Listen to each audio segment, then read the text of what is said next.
pajak. Selamat datang di podcast Ngerujak, Ngerumpi tentang pajak, di mana kita akan ngobrol tentang aturan-aturan pajak terbaru, ngobrol santai biar kawan pajak selalu up to date dengan isu pajak terkini. Bener banget Mbak Kristi. Jadi buat yang lagi ngemil atau lagi scroll marketplace ya, boleh banget sambil dengerin podcast ini. Kita perkenalan dulu kali ya. Baik. Perkenalkan kawan pajak, saya Kristi. Ditemani saya, Tuti. Halo Mbak Kristi. Halo. Nah, kami berdua adalah penyuluh KPP Pratama Jakarta Kebun Jeruk 1, di mana kami sehari-harinya ini biasanya pendampingan langsung ke wajib pajak ya, Betul. ya, melalui loket helpdesk. Nah, kali ini kami mau menyapa kawan pajak secara online lewat podcast itu. Nah, hari ini Bu Tuti kira-kira kita akan membahas tentang apa ya? Kita akan bahas yang lagi tren nih Mbak Tuti nih. Jadi kita akan bahas aturan baru yang masih hangat, yaitu PMK 37 tahun 2025. Mungkin sebagian kawan pajak sudah banyak yang tahu ya, apalagi bagi mereka pelaku dari penjual ya di marketplace.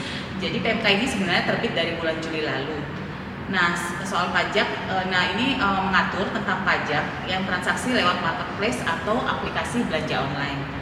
Banyak yang mengira ini adalah pajak baru, tapi sebenarnya tidak, karena tidak ada aturan pajak baru yang diatur dalam PMK 37 tahun 2025 ini Mbak Kristi. Jadi kawan pajak tidak perlu khawatir, ini adalah suatu aturan yang baru yang akan menambah beban gitu ya. Oke.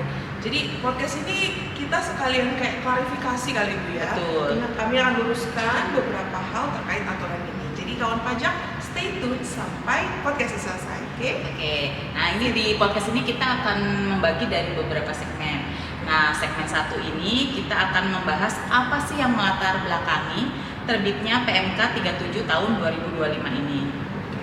Nah, jadi Bu, kita ini hidup sekarang nggak bisa lepas gitu ya dalam dunia digitalisasi. Betul. Ya. Kita mau beli barang, menyerahkan jasa, itu hampir semuanya bisa dilakukan di ranah digital. Nah, aturan ini dibuat untuk mengakomodasi dinamika dunia usaha dan pergeseran ekonomi yang sekarang udah ke bentuk digital gitu. Jadi DJP itu menerbitkan aturan untuk usaha digital sebelum PMK 37 ini akhirnya diundangkan. Sebelumnya ada peraturan pemungutan tersendiri seperti PPN untuk Netflix, Spotify, Google dan lain sebagainya untuk memungut PPN. Dan ada juga peraturan atas aset kripto. Mau tidak mau, otoritas pajak harus mengikuti perkembangan zaman yang seperti tadi Mbak Kiti bilang ya. Jadi bertujuan untuk menjaga penerimaan negara untuk selalu on track gitu. Nah, PMK ini mengatur tentang penunjukan platform digital atau marketplace, istilah awamnya ya, sebagai pemungut pajak penghasilan pasal 22. Nah, artinya kalau kawan pajak nih jualan di platform e-commerce yang ditunjuk jadi pemungut pajak nantinya, maka platform itu bisa memotong pajak dari omset penjualan kawan pajak. Tapi kira-kira kenapa ya Bu Tuti? Sekarang pemerintah tuh harus menunjuk marketplace sebagai pemungut pajak. Oh baik, jadi karena transaksi lewat e-commerce ini semakin lama semakin meningkat, di akhir tahun 2024 itu nilai transaksinya sendiri itu sudah mencapai 487 triliun, banyak kan ya? Banyak. Nah untuk tapi banyak ya seller-seller ya, memang untuk aturan pajak ini kan banyak yang belum aware ya. Jadi di sini dengan diterbitkannya aturan ini kita mempermudah sesungguhnya. Mempermudah sistem pemungutan baru ini lebih efisien karena pajak bisa langsung dipungut lewat pihak ketiga, yaitu si marketplace-nya tadi. Selain itu untuk menciptakan kesetaraan antara pelaku usaha konvensional dengan digital. Jadi semua masyarakat bisa berkontribusi lewat pajak termasuk lewat belanja online. Kan tadinya sering ada kecemburuan lah ya antara pedagang online dengan konvensional. Si pedagang konvensional merasa mereka itu lebih banyak membayar pajak. Nah, mereka ada stigma seperti itu Mbak Titi. Nah, dengan terbitnya PMK ini ya ditujukan untuk kesetaraan antara pedagang online tadi dengan pedagang konvensional. Jadi berarti istilahnya nih marketplace itu jadi semacam agen pajak. Betul. Alias perpanjangan tangan pemerintah terkait transaksi yang ada di dunia digital. Betul ya, Mbak ya. Titi. Nah, yang menarik nih Bu, banyak isu-isu yang berseliweran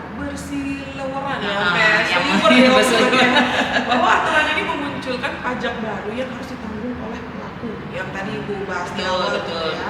Nah, padahal bukan seperti itu ya kawan pajak ya. Jadi secara umum adalah seperti ini. Nah, pihak marketplace nanti membantu penjual untuk memungut pajaknya, sehingga pelaku usaha itu nggak perlu lagi menghitung sendiri pajak atas penjualan atau penyerahan di dalam marketplace tersebut. Nanti yang pungut, setor, dan lapor pajak itu adalah si marketplace-nya. Jadi tujuannya jadi dengan diterbitkannya PMK ini jadi lebih mudah ya bagi pelaku usaha di marketplace tersebut.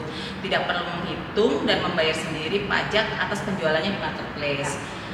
Pemungutan pajaknya jadi dilakukan oleh si pihak marketplace itu tadi ya Mbak Kiti ya. Nah itu tujuannya adalah untuk memudahkan jadi bagi pelaku marketplace, jadi mereka biar tetap fokus untuk melaksanakan kegiatannya, jadi nggak usah pusing ngitung masalah pajaknya, jadi udah dipotong sama pihak marketplace-nya. Nah nanti kan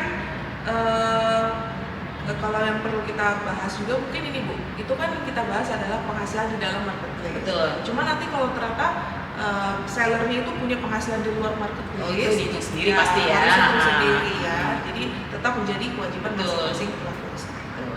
Nah itu yang mungkin kita harus highlight ya teman-teman ya. Jadi penghasilan dari marketplace yang bersangkutan aja yang nantinya menjadi ranah PMK terbaru ini.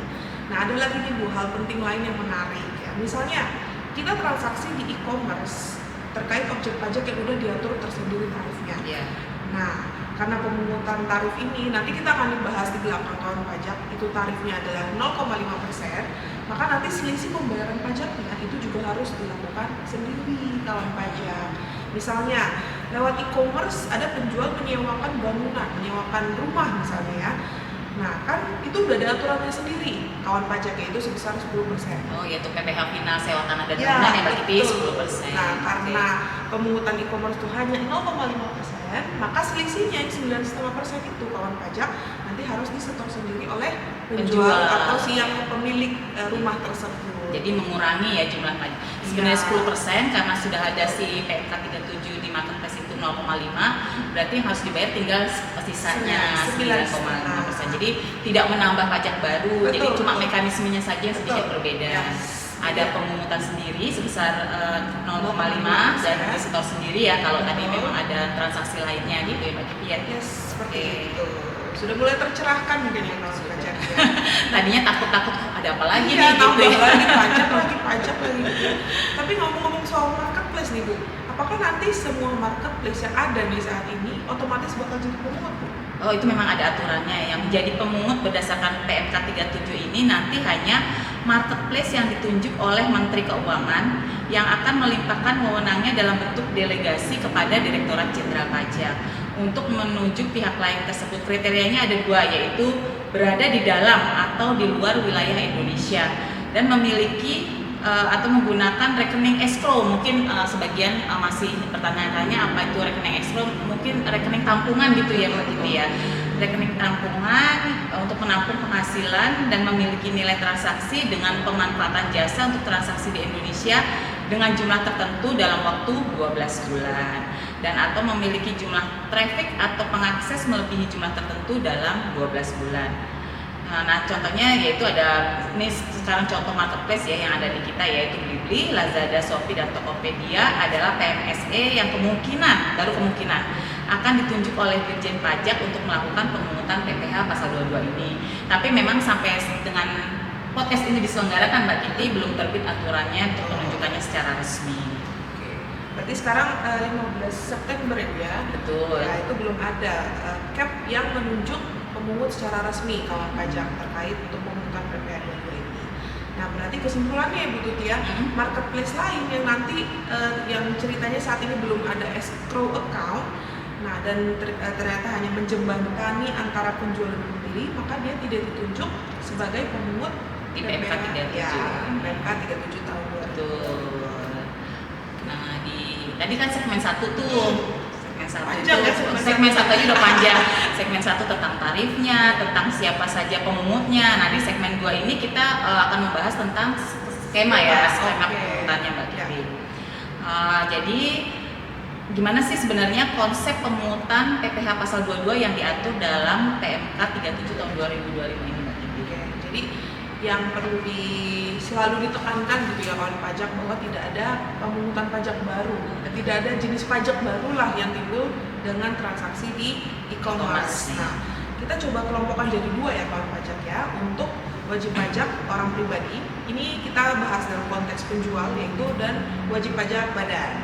Nah, untuk wajib pajak orang pribadi ketika memiliki omsetnya masih di bawah 500 juta, itu nanti nggak ada pemungutan 0,5% ini kalau pajak. Tidak ada pemungutan PPh pasal 22 PMK 37. Nah, kalau misalnya ternyata omsetnya di atas 500 juta sampai dengan 4,8 miliar, maka nanti akan dipungut 0,5%. Nah, final atau nggak finalnya tergantung.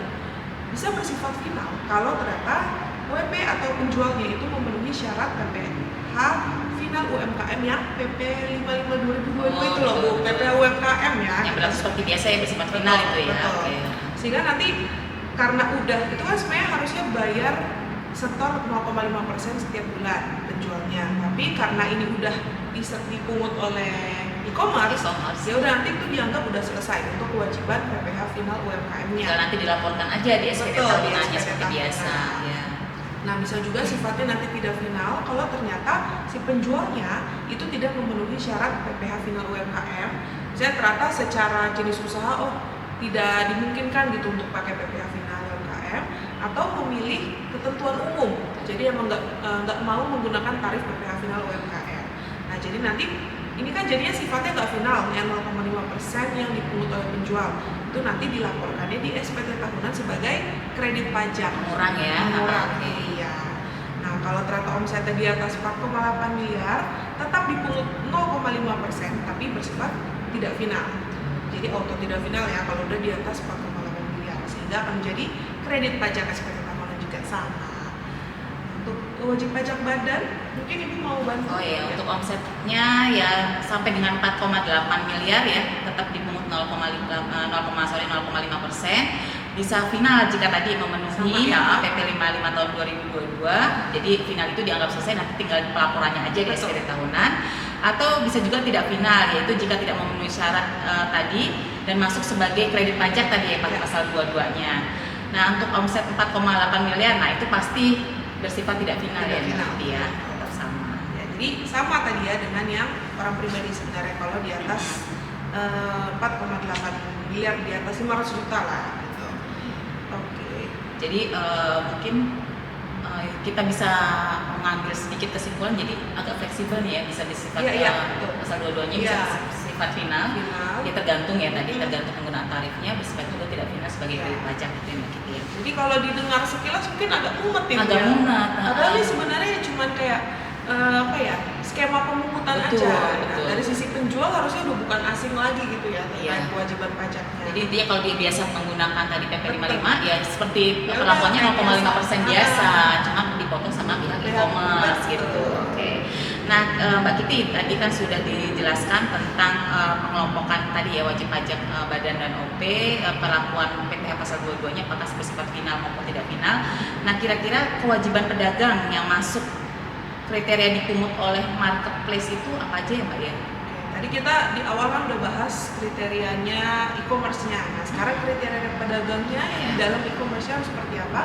Nanti yang harus disiapkan itu ada dua kawan pajak, yaitu NPWP atau NIK dan juga alamat korespondensi. Dan itu harus disampaikan ke e-commerce sebelum penghasilannya diterima.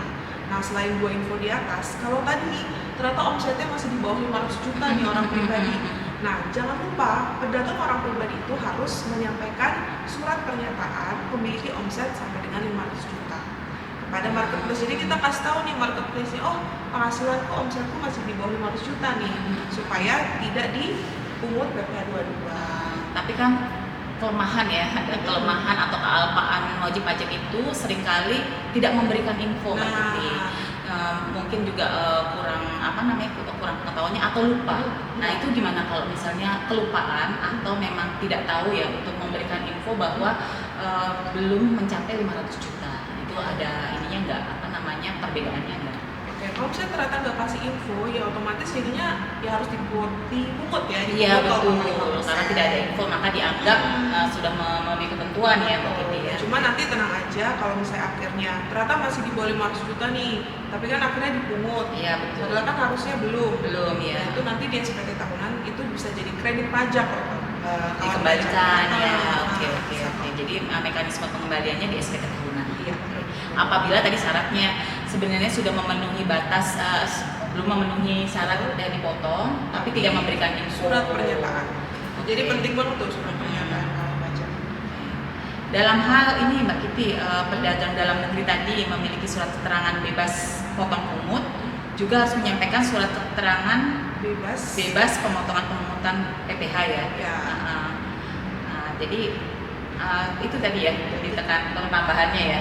Jadi kalau SKB itu kan ada wajib pajak yang memang punya SKB ini harus mengajukan permohonan. Betul. Tidak otomatis ya. Tidak otomatis. Nah, itu nanti kalau memang mau dipakai supaya tidak dipungut PPh 22 itu juga boleh, tapi pastikan harus diserahkan ke e-commerce-nya.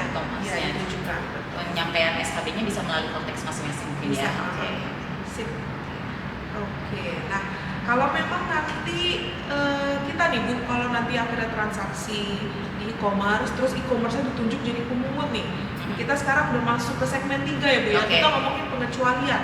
Apakah semua penjualan kita nih, nanti kita jual apapun di e-commerce akan kena skema pungut PMK ini nggak sih? Ada sih beberapa yang dikecualikan di PMK 37 ini Mbak Kiti. Salah berapa ya? Salah 5 ya? Salah banyak.